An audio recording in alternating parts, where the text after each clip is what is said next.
Imagine this. You're happy at your job, you have great friends and family, but you're still looking for your significant other. So of course you reach for your phone and start swiping.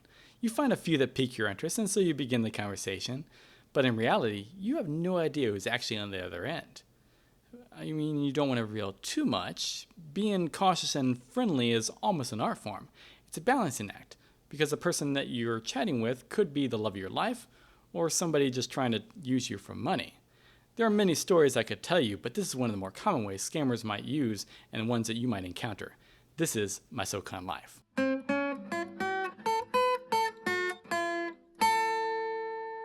It starts off basically how you think it would, whether you've been on the app for a few months or just got on this week. You get on and start swiping. And that's what I did here. And I know the app experience can be different between men and women, but after you get a match, then there's a lot of things that are similar. You get some matches, you might even find somebody that you like. I know, crazy, right? You send a few messages and see who responds. Hopefully you find somebody that's easy enough to talk to and maybe even find a few things that are in common. So this is what I did. After a couple hits and misses, I did find one that I was interested to see where the conversation went. Her profile was pretty simple, just a handful of photos, no words, no description, but any guy will tell you this is pretty common for girls' profiles. The photos seemed authentic. They weren't too flashy like they were taken by a photographer or found on a Google search of some model. So there was no immediate alarms. We started chatting a little bit and things seemed to be going pretty well. We were talking about our interests and what we were looking for, but I'm still being a little cautious and I want to protect myself. But I'm kind of rolling with it just to see where things go. So we text through the app for about a day or so and we even exchanged selfies. And things seemed to be on track, so I was a little bit more open. Then she asked for a favor. She said that she was having some kind of trouble with her phone and needed to pay some kind of credit so that she didn't lose access. She said that she just needed to get an Apple Card to handle the payment. Just a $15 one would do the trick. Now, I wasn't completely clear on the whole situation, but I didn't want to lose contact with her just because she lost access on her device. So I agreed to help her out and I went to the store to buy one. I got the card, I scratched off the numbers on the back, took a picture of it to send it to her, and she was happy. She was thankful, and she appreciated it. We continued to chat a little bit more, but I wanted to legitimize things a little bit better before I gave out my personal contact info. So I took a selfie of me, and I sent it to her, and I asked her for a favor now. I said, "Can you take a picture of you with my photo together?"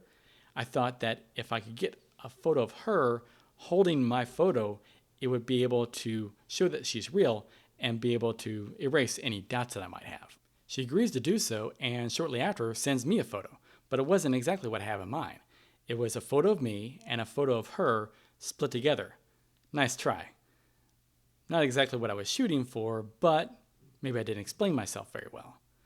But I didn't want to try to ask again. I mean, how would you feel if somebody asked you for a strange request, you follow through, and then they ask again for a more complex request? I felt that, she'd probably feel frustrated. And so I wanted to avoid that. The next day we're talking and she begins to tell me that she's having more issues with her phone again. And so she's asking to see if I can help her out by getting another Apple Card. It was just another $15, so not a large amount. So I agreed to help her out again. And I got the card for her, scratched it off, sent her the photo, and followed through. And she was happy and very thankful. She really appreciated it. After that, we start discussing about getting on the phone to talk. And I'm thinking, this is great, but it would mean that I would have to give out my personal phone number. And I'm not sure if I want to do that just yet. So I start looking around for some kind of solution. And I hop online and actually get a Google number. And so I send that to her. So now we're actually able to get off the app and start texting this way. And we're trying to set up a time that would be good so we can talk on the phone. And I'm thinking this is great because now I'll be able to actually hear her voice and then I'll feel a lot more comfortable. I think it was the next day and we were texting back and forth about trying to find a good time to get on the phone to talk. But I was at work at the time and couldn't get on a call at that moment. But I was still kind of thinking about trying to get some free time so I could actually get on the call with her. But then I got caught up with somebody at work and so I wasn't able to get free. And after a few minutes, I realized that I actually had a missed call from her. And she texted me right away and it sounded almost kind of angry that I missed her call. So I immediately text her back and say I'm very sorry, but I was actually at work and got busy. But I'll be happy to get on a call as soon as we can. As we texted more, I learned that she actually had a British accent. This is strange to me because she looked more Latina in all of her photos. Now, I still hadn't heard her voice yet, but this was interesting to know. So I questioned her on it and asked her to tell me more about her.